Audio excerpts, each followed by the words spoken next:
जानते हो कि भगवान श्री राम की एक बड़ी बहन भी थी?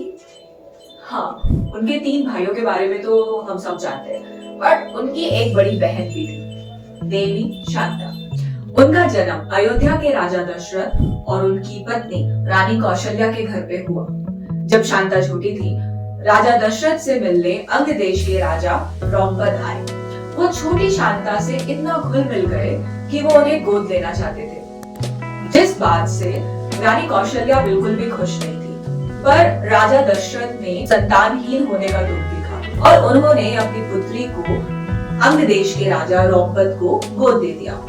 अयोध्या की राजकुमारी शांता उस समय काफी छोटी थी और जिस तरीके से राजा रोमपद उन्हें स्नेह करते थे, उनके साथ अंग देश जाने में देवी शांता को कोई आपत्ति नहीं थी। अब वो राजा रोमपद की पुत्री और अंग देश की राजकुमारी शांता कहलाने लगी।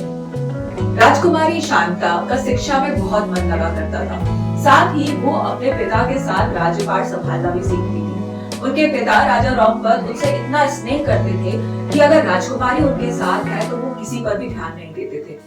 ऐसा ही एक वाकया हुआ जब एक ब्राह्मण राजा रोमपद से मिलने आए। अपनी खेती के बारे में वो कुछ बात करना चाहते थे। उस समय राजा रोमपद राजकुमारी शांता से बात कर रहे थे, इसीलिए उन्होंने ब्राह्मण की बात पर कोई ध्यान ही नहीं दिया। ये बात उस ब्राह्मण को बहुत बुरी लगी और वो रुष्ट होकर उस राज्य को ही छोड़कर चला गया। वो ब्राह्मण देवराज इंद्र का भक्त था। अपने भक्त के साथ यह अपमान देखकर देवराज इंद्र क्रोधित हो गए और उस वर्ष अंग देश ने वर्षा की एक बूंद नहीं देखी। योगी विभंदिका अपने पुत्र ऋषि श्रृंगा के साथ अंग देश के समीप ही एक जंगल में साधना कर रहे थे। ऋषि श्रृंगा ने अपने पूरे जीवन में अपने पिता के अलावा किसी इंसान को नहीं देखा था, जिसके कारण उनका मन साधना में पूर्ण तरीके से लगा हुआ था और वो कई सिद्धियों के स्वामी थे। ये बात जानकर राजा रोमपद उन्हें अपने अंग देश में यज्ञ के लिए बुलाना चाहते थे, जिसके लिए योगी विभंदिका ने अपने पुत्र को मना कर दिया।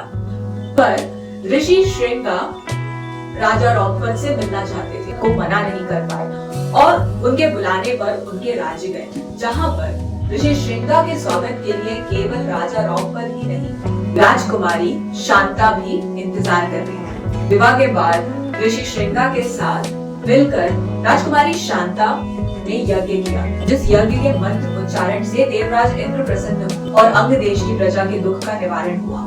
पर इस तरीके से विवाह होने पर योगी विभंदिका बहुत क्रोधित हुए और वो अपने पुत्र से मिलने अंग देश गए, जहाँ पर वो अपनी बहू से मिले। राजकुमारी शांता की शिक्षा, उनकी सुंदरता देखकर योगी विभंदिका प्रसन्न हुए और उन्होंने अपने पुत्र और पुत्र वधू को आशीर्वाद दिया।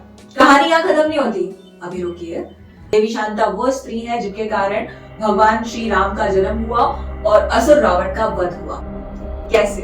देवी शांता को गोद देने के बाद राजा दशरथ और उनकी 3 पत्नियों को कोई संतान की प्राप्ति नहीं हुई। राजा दशरथ बहुत ही दुखी थे। वो चाहते थे कि उनके बाद शासन करने के लिए उनके पुत्र पैदा हो। इसके लिए राजा दशरथ ने अंग देश के राजा रोमपद से प्रार्थना करी कि वो अपनी पुत्री और दामाद से बात करें कि राजा दशरथ के लिए पुत्र कामेष्टि यज्ञ किया जाए। अपने पिता की प्रार्थना सुनकर देवी शांता जरा भी नहीं झिझकी और अपने पिता की मदद के लिए उन्होंने अपने पति से बात करी। ऋषि श्रृंगा इतने शक्तिशाली थे, उनके पास इतनी सिद्धियां थी कि उन्होंने पुत्र कामेष्टि यज्ञ बहुत ही सरलता से कर दिया। इस यज्ञ से अग्निदेव प्रसन्न हुए और यज्ञ खत्म होते ही अग्निदेव प्रकट हुए और उन्होंने दशरथ की पत्नियों को प्रयासन दिया।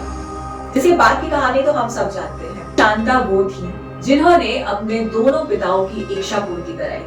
क्या हम देवी शांता को पूछते हैं या हम उन्हें बिल्कुल ही भूल गए हैं? देवी शांता का मंदिर हिमाचल के कुल्लू में, जहाँ पर उनके पति ऋषि श्रृंगा और देवी शांता की साथ में पूजा की जाती है। अगर आपको मेरा ये वीडियो पसंद आया हो तो इसे लाइक कीजिए, मेरे चैनल को सब्सक्राइब कीजिए, इसे ढेर सारा शेयर कीजिए और अगर मैंने कुछ मिस किया हो तो प्लीज उसे कमेंट बॉक्स पे बताइए या आप कोई और वीडियो देखना चाहते हो तो उसे भी कमेंट बॉक्स में बताइए। Thank you.